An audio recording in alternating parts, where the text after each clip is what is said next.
Hey guys, Chris here, and I'm Ukrainian Canadian. Today is June 21st, 2024, and let's get to the news happening in Ukraine and Russia, shall we? So I'll go over the news updates because there's quite a few things to cover. And first of all, we need to talk about the overnight drone strike by the Ukrainians again over Russian territory. This one was super successful because the Ukrainians managed to hit a drone training facility, so a kamikaze drone training facility, which also hosts a warehouse of Iranian drones.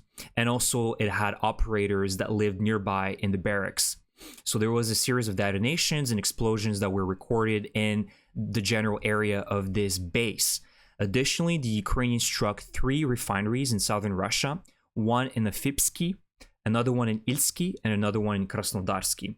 Again, this follows the Ukrainian 2024 strategy of destroying and damaging as many oil refineries, oil depots, gas terminals as possible, weakening Russia economically and also militarily.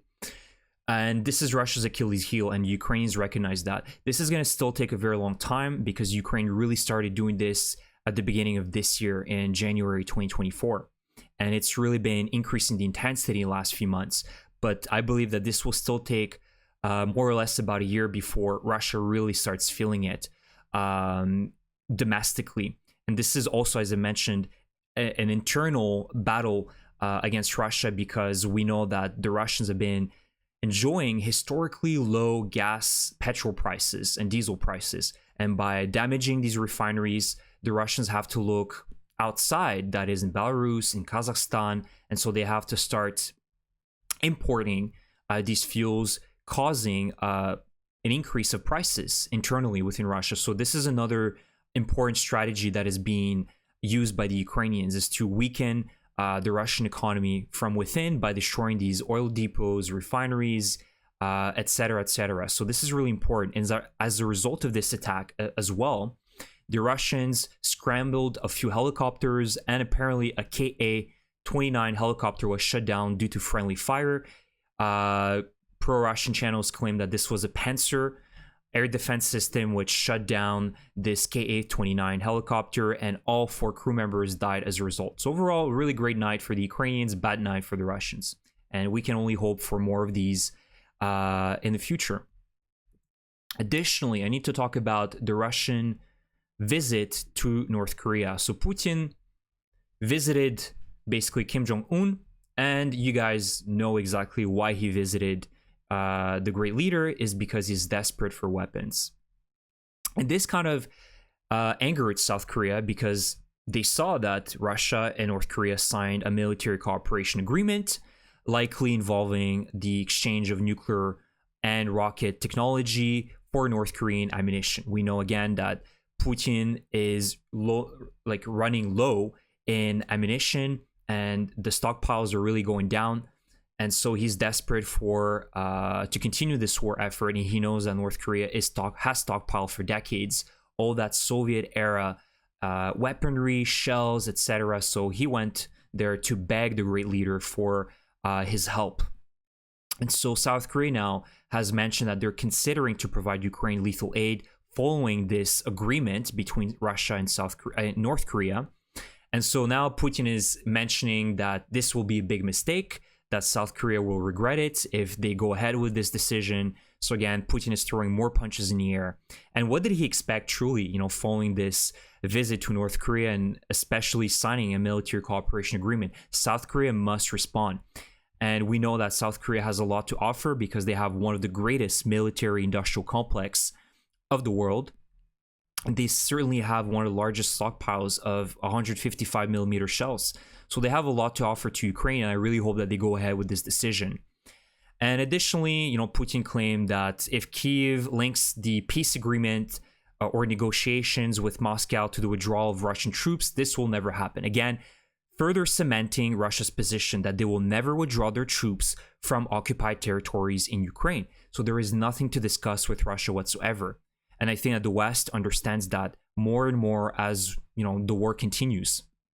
So this dishonesty will continue from the Kremlin, and any negotiations that are to be made with Russia needs to be on Ukrainian and pro-Western terms, not on Russia's terms. That is really important. And last but not least, let's talk about the United States allowing Ukraine to use American weapons to hit any Russian forces attacking Ukraine, not just those in the regions near Kharkiv, because we know that in the last few weeks, the Biden administration has given the green light to Ukraine to strike Belgorod only with American weapons. And also, I believe, Bryansk, if I remember correctly, but I think it's really centered around Belgorod.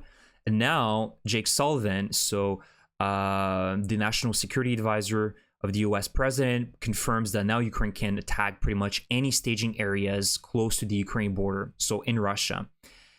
So obviously, the Americans are still prohibiting strikes with the long-range weapons, that is the ATACMS, really deep within Russian territory. I believe that anywhere that is longer or further than 300 kilometers is a no-no. And so, unfortunately, this is the default strategy by the Biden administration. They're just pushing the envelope little by little, but they will never really make a critical decision to pretty much give the green light to Ukraine to use anything they want and as far as they want. So it's good news to see that Ukraine can now strike Russian staging areas close to the border, which pretty much guarantees, again, not 100%, but it assures us that the Russians would not be able, or at least would have a lot of difficulty creating another Kharkiv incursion like they did back in early May. But again, it's still disappointing to see that the Biden administration is still limiting Ukraine's success by prohibiting the use of long-range strikes over key facilities that are perhaps further away than 200, 300 kilometers within Russia, key bases, airfields, etc. But unfortunately, you don't have the choice but to accept these terms. These are American weapons, and the United States has the final word here.